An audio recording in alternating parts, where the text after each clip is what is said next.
Hey guys, this is Coach Stone, and I'm here to help you find the links to the forms that you'll need to have completed so that your daughter can participate in athletics this year. So you can see I'm at the Johnson High School website, okay, and then we're going to go to the tab that says athletics. Do not go down and click on online tickets, just click on athletics, and it'll take you to our athletics homepage. At this point, you're going to see as I'm scrolling down, there's all sorts of information, and we're going to look for the part that says athletic physicals information.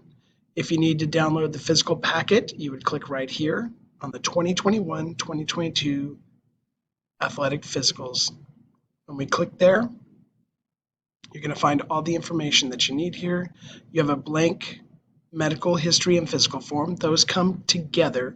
So you see when I click on it, it's going to take us to a PDF, and you'll see this first page is the medical history.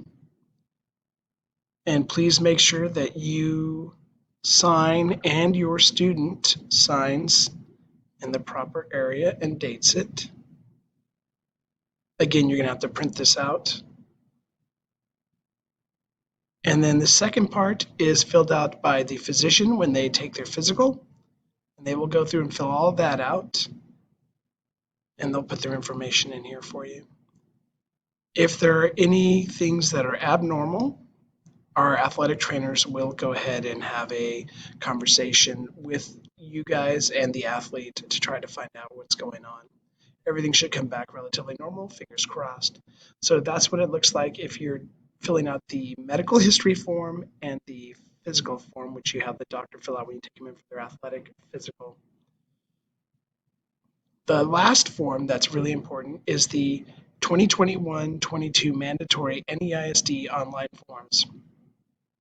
This one you'll fill out online, and you're going to go ahead and you'll go through and fill out all this information. It's going to ask you lots of questions, stuff so that we can contact you in case of emergency, insurance information, allergies, or anything that they're allowed to take or not allowed to take as far as over-the-counter stuff.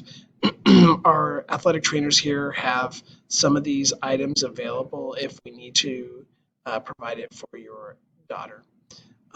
Also information about prescription medications and a few other questions. It takes you just about 4 or 5 minutes and then you're done. Hope this helps.